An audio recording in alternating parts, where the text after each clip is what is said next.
receive our offering for the morning, which means that we're going to receive our offering with our friend Bruce. Good morning, Bruce.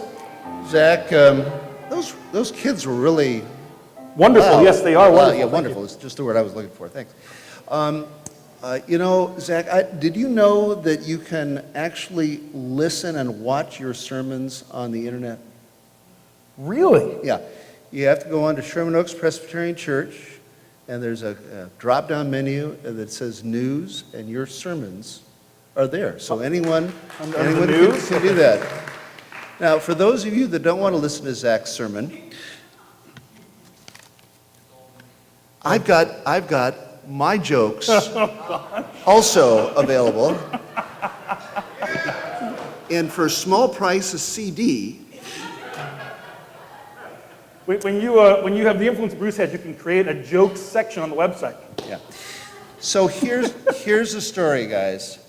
Joel Paris, our wonderful man in the sky, put together this CD of these sort of stories that I've been talking to you folks about, so that I could give this CD to my son, who I haven't seen in a very long time, right, who is, by report, a stand-up comic in California. So I thought maybe one way of reaching out to him would be to send him some of my jokes. Now, there's the other possibilities. He'll say they're no good.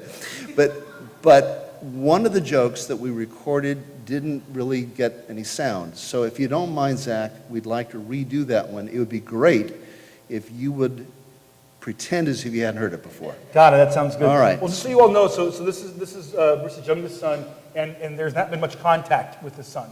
So we are praying that God's going to bring them back together again, which is really exciting. All right. What? Laugh hard at the joke. All right. So this is only if it's funny, folks.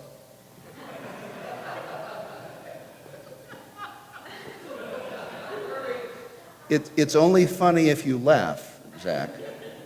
All right, so this is to my son, Kyle, and it's really about what it is that he's missing, which is an opportunity to know about some of the things that go on in the life of the Presbyterian Church. Right. And you're a pastor of the Presbyterian Church, and I want you to know a story about another pastor, not you, but a pastor who was involved in an automobile accident, a serious automobile accident, with a priest. The two cars crashed together, and the pastor and the priest got out of the car, and they were talking to one another, and, you know, it was a red light, but they weren't sure who had it.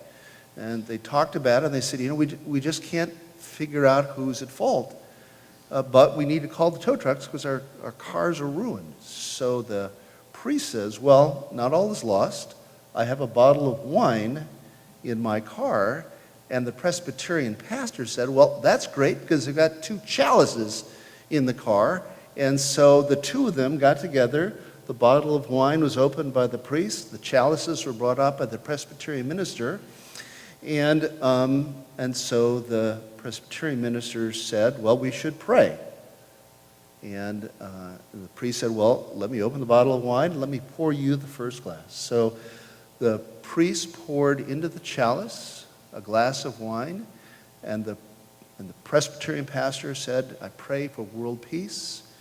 What's going on in Croatia is awful. I hope that problem is solved. Whatever's going on in Gaza, I hope that problem is solved. And he took a big drink of the wine. And now it was time for the priest, and the Presbyterian pastor said, you pray for whatever it is that you think is important. And the priest said, well, I pray that the police get here quickly so I can report that you've been drinking.